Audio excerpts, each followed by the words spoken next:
दोस्तों, हमारे channel science of spirituality में आप सबका एक बार फिर से स्वागत है। आज का हमारा चर्चा का विषय है ध्यान कहाँ करें।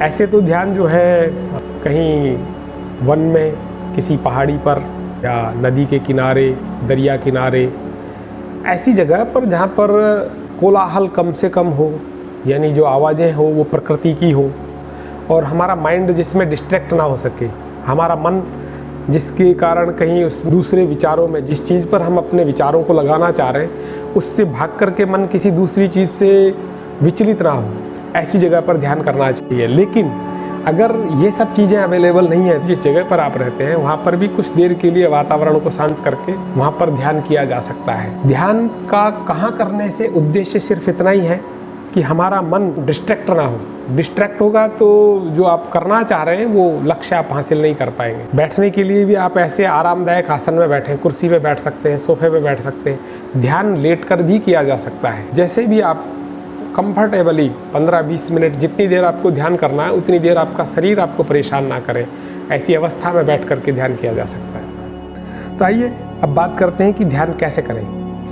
आँख बंद करें, सुखासन में बैठ जाएं, दोनों हाथ गोदी में रखें, लंबी गहरी सांस खींचें और इसके साथ मैं हमेशा सूर्य के तेज का ध्यान करते हुए मैं गायत्री मंत्र के साथ करता हूँ। आप सांस खींचते हुए महसूस करें कि आप सूर्य के तेज को सांस के साथ खींच रहे हैं और इसके साथ आप सांस खींचने के समय पर ओम भूर्भुवः स्वः ये बोल सकते हैं।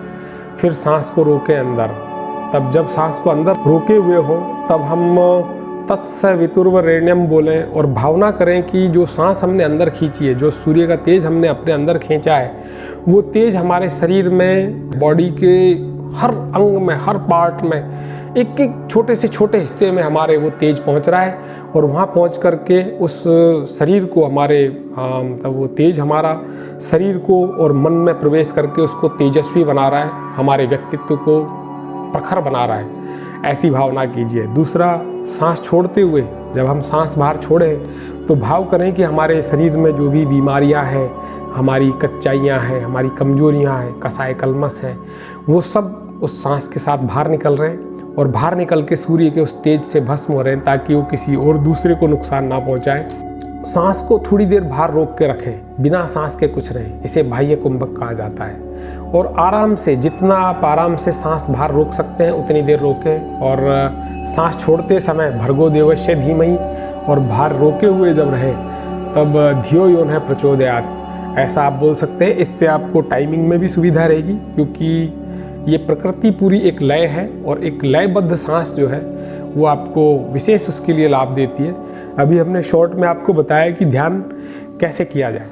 दोस्तों, अब बात करते हैं ध्यान की उपलब्धियां क्या है, ध्यान से हमें मिलेगा क्या। तो ध्यान अचेतन का परिष्कार है। जैसा आप सब जानते हैं कि कॉन्शियस माइंड और अनकॉन्शियस माइंड या सबकॉन्शियस माइंड जो है वो कॉन्शियस माइंड की अपेक्षा, चेतन मस्तिष्क जो है हमारा, वो अगर 10% है तो अचेतन हमारा वो 90% है और अचेतन उससे कहीं ज़्यादा प्रभावशाली है।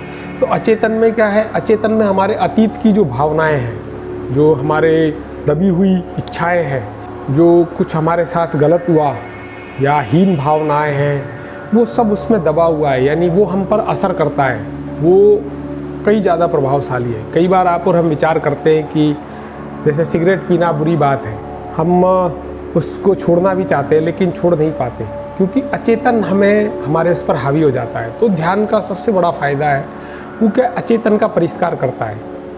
जब कोई हमें कुछ कहे, कोई हमें कोई गलत बात कह दे, किसी ने हमें अगर तारीफ़ कर दी तो हम बड़े खुश हो जाते हैं, लेकिन किसी ने अगर हमारी आलोचना की तो हम उससे चिढ़ जाते हैं, हमें बुरा लगता है।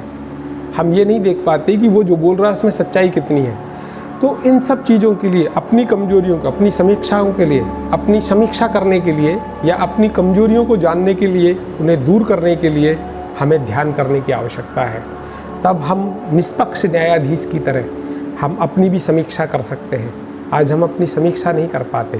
परम पूज्य गुरुदेव पंडित श्री राम शर्मा आचार्य ने तो कहीं लिखा है कि ध्यान तभी ध्यान कहलाता है जब आपको अपने दोष अपने आप में दिखाई देने लगे, यानी जब आप अपने आप पर विचार करें और आपको अपनी कमजोरियां दिखने लगे, आपको अपने दोस्त दिखाई देने लगे और उन्हें ठीक करने के बारे में आप विचार करने लगे, तो समझिए कि आप ध्यान में हैं। तो दोस्तों, ध्यान की सबसे बड़ी उपलब्धि यही है कि आप अपने जीवन को जैसा आप चाहें वैसा बना सकते हैं। जो कहा जाता है ना कि जीवन में जो चाहें वो पाएं, बड़ी से बड़ी सफलता आप हासिल कर सकते हैं। और उसके पीछे जो साइंस है वो सिर्फ इतना ही कि आप अपने मन में चल रहे विचारों पर नज़र रख पाते हैं, यानी अपने मन में चल रहे विचारों पर एक दूसरे व्यक्ति के विचारों की तरह नज़र रखना, ये भी एक ध्यान है।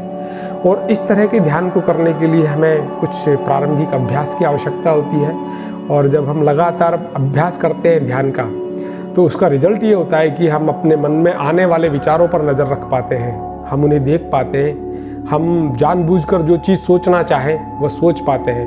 हमारे विचार, हमारी भावनाएं हमारे जीवन का निर्माण करती हैं। तो हम अपनी भावनाएं और अपने विचार कैसे रखें, इस चीज़ पर हम काम कर सकते हैं तब जब हम ध्यान करते हैं। तो ध्यान का सबसे बड़ा फ़ायदा ये है कि हम अपने पूरे के पूरे जीवन को, आने वाले पूरे जीवन की कमान हम अपने हाथ में ले सकते हैं। दोस्तों, इस वीडियो में दी गई जानकारी अगर आपको पसंद आई तो लाइक कीजिए।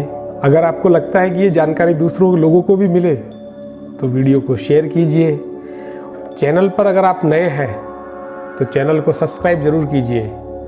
दोस्तों, अगर आप चाहते हैं कि हम इस तरह की जानकारी या किसी भी टॉपिक पर आप हमसे कोई जानकारी चाहते हैं या इसमें आप कोई प्रतिक्रिया देना चाहते हैं, तो दोस्तों कमेंट ज़रूर कीजिए। हमें आपके कमेंट्स का इंतज़ार रहेगा। धन्यवाद।